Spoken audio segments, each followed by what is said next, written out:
Jets GM Joe Douglas has some serious work to do because as the injuries are mounting, Joe Douglas is scrambling.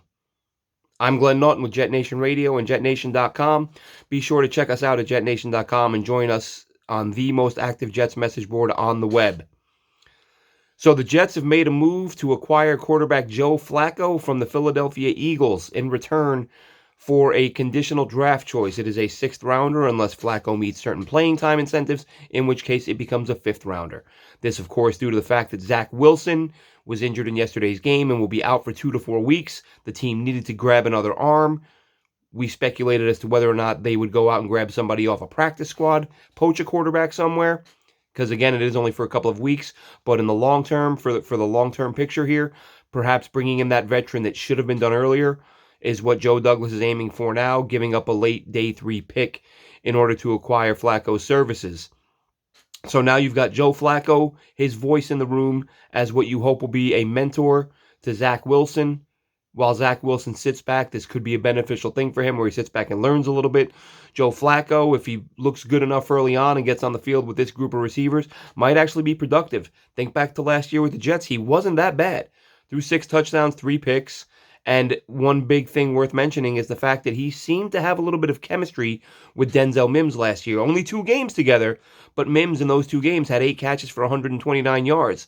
So those aren't really bad numbers, especially remember Mims was that rookie guy, no camp, coming off an injury and all that stuff. Played at a decent level when Joe Flacco was throwing the football. But adding even more injuries to the injury report today, or learning the severity of some of these injuries. Again, Blake Cashman hurt again, no surprise there. He's got a groin waiting on an MRI, last we heard. Then you've got Jamie Sherwood, rookie linebacker, out for the year with a torn ACL. You've got a concussion for Quincy Williams, so he's going to be out. The Jets are depleted at linebacker. We don't know what's going to happen with Jared Davis. Is he going to be back this week? Is he going to be a full go, or is he going to be a part-time guy because of the injury? The Jets, according to head coach Robert Saleh, will be having some tryouts tomorrow with some linebackers they're going to bring in. But the injuries are mounting. The losses are mounting. And you know what? Nobody cares. Jets fans have had it.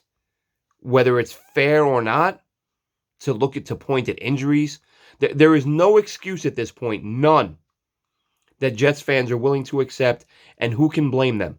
You can't be a bottom-of-the-barrel franchise for 10 years and have a different coach repeat the same excuses for a decade.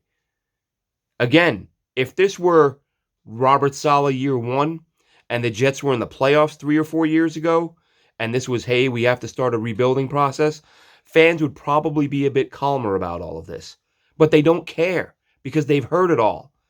And for the fans who had the lowest of expectations coming into this season, fans who thought this would be a 4 or 5 win team, they're disappointed. There is not a single Jets fan in the world who expected this team to be this bad.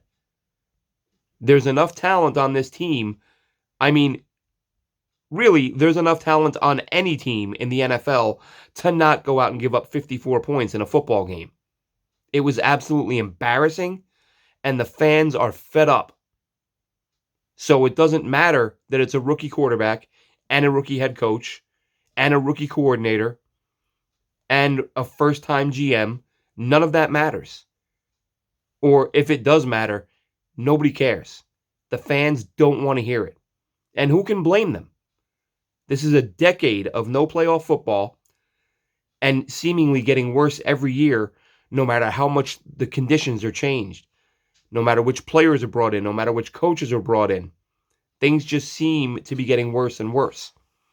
The only caveat, the only thing that makes this, I won't even say tolerable, but the only reason you can still hope, the only reason there should still be a shred of optimism this year as opposed to last year is because last year you had a coach who had proven himself over many years to be a bad coach.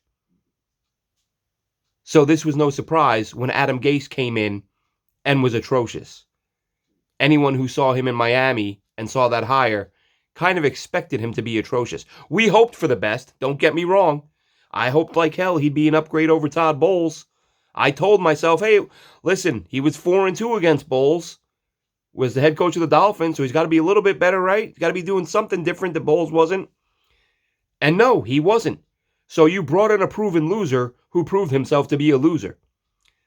In the case of Robert Saleh, this is a rookie head coach taking his lumps, and he's going to have to find his way, just like the rookie quarterback, just like the rookie coordinator.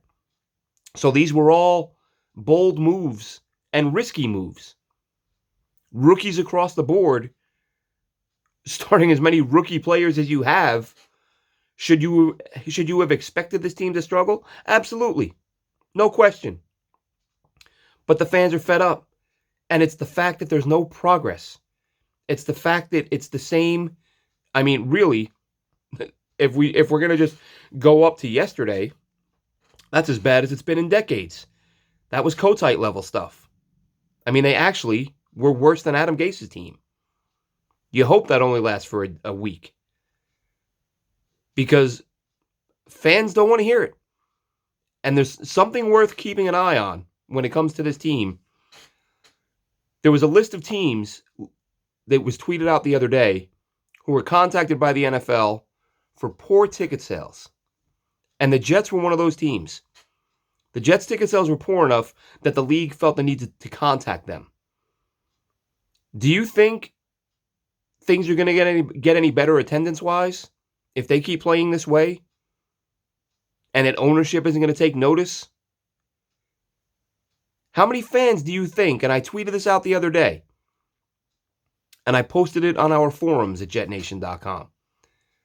How many fans who have been diehards and who have made a point to go to every game for however many decades, how many of them were forced to sit home last year during COVID and decided, you know what?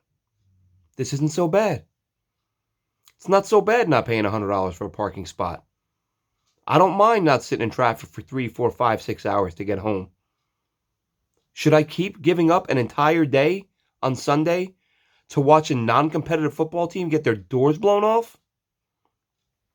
Or should I sit on my couch, spend time with my family, turn the game on at 1, turn it off at 4 if you have the guts for it, and then get back to your normal life?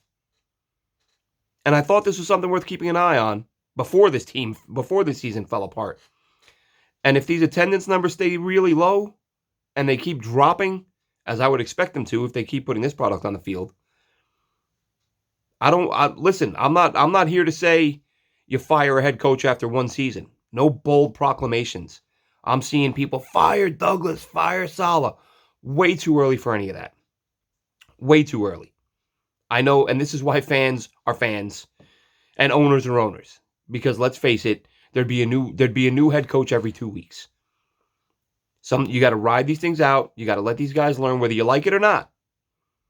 But if this team keeps dropping games like they just had, if we're seeing this team for the rest of the season having multiple 20, 30-point losses and attendance keeps dipping, that's not a very comfortable place for a head coach to be in when you're trying to convince fans to come back after they were forced out of the building for a year. So it's another conversation for another day in terms of whether or not ownership might feel a drastic move is in order to get fans to start coming back into the building. But I'll tell you what, they can start they can start by winning some football games or at least showing up and looking prepared. Because the fans have had it. Enough is enough. It's got to get fixed. We'll catch you tomorrow on Jet Nation Radio.